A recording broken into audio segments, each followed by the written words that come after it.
Welcome back. This is Blue Collar Slime, and on tonight's Night City Legends Report, we will be talking about the man, the myth, the legend, Morgan Blackhand. The solo, the man who wrote the guide on being a solo, and the guide on every weapon on the street at the time, and a very comprehensible guide too. So it's safe to say the man knew his way around his tools. But before we can get to his late escapades, where he led the raid on Arasaka Tower, we need to start a little bit earlier. Now, the earliest I can find of him is in the 1980s. I can't seem to find a birth date, a year, a location, really anything. The man really is enigmatic in life.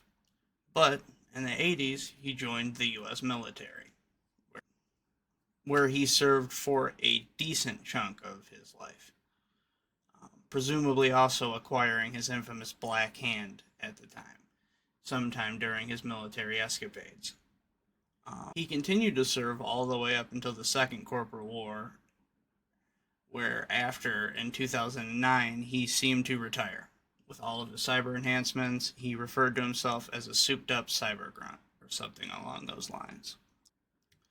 Now, after getting back, he had a hard time readjusting to the life, whereas he had been fighting basically since the 80s all the way to 2009. It's a long time fighting, so as he imagined, he'd have a hard time walking into any normal corporation and asking for an office job, as you could imagine. So he'd struggled for a little bit to kind of fit in and try to find his way. Dealing with an abusive neighbor at one point, becoming a little bit of a local known hero for that. Where that facade all had faded one day when he ran into a booster gang leader on the streets. The gang leader wasn't a fan of him for God knows what reason, and he decided to, quote unquote, dispatch of him with ease. Luckily for him, a Militech recruiter happened to be nearby and saw the whole entire encounter, where he quickly ran up to him and said, well, gee, let's go. And to him, he thought to himself, well, they're offering me a career as a solo here. What's the difference between following the orders of your commander or following the orders of someone on an upper floor? So he thought, why not? Where then he made his way as a solo, showing to be very, very comparable and very, very competent. Um, Shortly after joining them, he did pick up his infamous outfit, his black trench and his tight wound hair, but he wasn't just known for looking cool while killing. He, like I said, was very comparable. And what I mean by that is he knew how to goddamn compromise in a situation. His skill wasn't just being able to kill, it was kind of quite the opposite. He was good at killing, don't get me wrong. I mean, he served in the military for a solid almost 30 years. It's a long time. He was able, though, to complete most contracts. If they wanted them captured, he could have them captured. Maybe they'd be bruised, a little bit broken, scrapped up, but they'd be captured no matter what. He was very, very good at that. So, it kind of puts a little merit to that skill of his when he's able to go in over all mercs that are in the industry and capture a 5-man kidnapping alive. That was on Carrie Uridine in 2019, actually. That's just one example, but that's a pretty prominent example because he had 5 kidnappers and managed to completely not uninjure them, but captured all of them and turned them into the proper authorities. When it comes to street notoriety, he was the top. And along the way, he did impress and inspire a lot of solos because not only was he good at doing it, he did share he shared his skills. He wasn't necessarily a greedy person, but he did watch out for himself. But with that being said, he did teach others his skills. I mean, he wrote the book on the guide to soloing, and he wrote the weapon comprehensional street guide, which, I mean, it literally just teaches you how to use every weapon. So,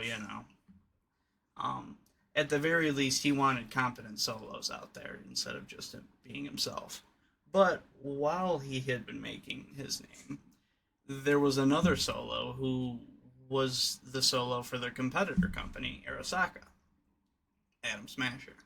Adam Smasher's whole mentality and way of life was, I believe it was metal over meat or something like that. Metal is better than meat, which to him meant become full Borg.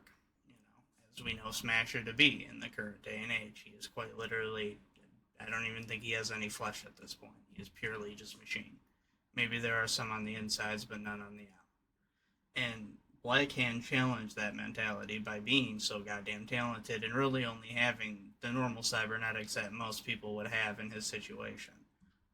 He did have cybernetics and a decent amount considering he was a military grunt at one point, but comparatively, still more meat than metal. So he didn't really like that, and there definitely was a spark of competition there throughout the years as he was rising, and it didn't help that Adam had challenged him to multiple duels throughout the year where he just, Morgan Blackhand, completely ignored him. So yeah, that only fueled his rage even further. But now with that to the side. So 2021 rolls around, and the Fourth Corporate Wars are starting to kick into effect, and the fires are heating up. There's 4 or 5 main players here, but the 2 most important ones here are Arasaka and Militech, who really are they're taking their gloves off during this one. I believe in Operation Firestorm, they specifically described it as the gloves are really going to be coming off and the professionalism will be gone during this war. They've had enough, and it's really brewing to an end point. So, at one point, Militech gets Blackhand. They convince him to lead a Spec Ops team in their Ocean Wars operation, where the details of the mission are completely classified still to this day, but he showed some success there because they then turned around and immediately gave him the mission of assaulting Arasaka Tower, that's the big one. They get 2 teams. Both are to be led by Blackhand. Alpha Team and Bravo Team. The first team is led by Morgan. Morgan's job is to go into the bottom of Arasaka Tower, plant the nuke, and get the fuck out. Johnny's team was just meant there to be the backup for Morgan's team in case they failed. But Johnny and Morgan had probably talked this on the side, as I talked about in the Johnny video. Johnny's actual goal was to go there and get alt. Johnny didn't actually know about the nuke, I don't believe. But that all happens with Johnny. He gets cut down, blah, blah, blah, blah, blah. It's over for him. Morgan's team is successful. Morgan's team plants the bomb, sees Saburo in his hell of a soul killer HQ, gets the bomb out, gets to the roof, where Smasher is waiting for them. They go head to head.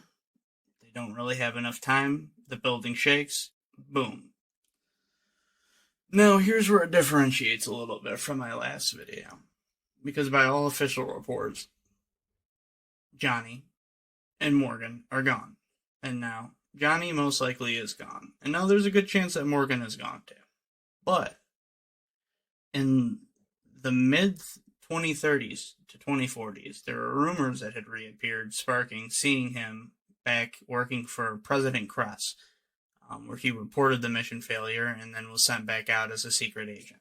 Nobody knows if that's true, but he was also said to be spotted in first wave cities, specifically ones that really did not need much rebuilding or help after the Fourth Corporate War. And that slowly faded out after. With that being said, if he did die at the tower, it still doesn't change the fact that he is probably the most prominent solo to ever exist. Now, did he pass? I don't know. But one thing is for sure. His legacy will always inspire more street rats to pick up that mantle of solo.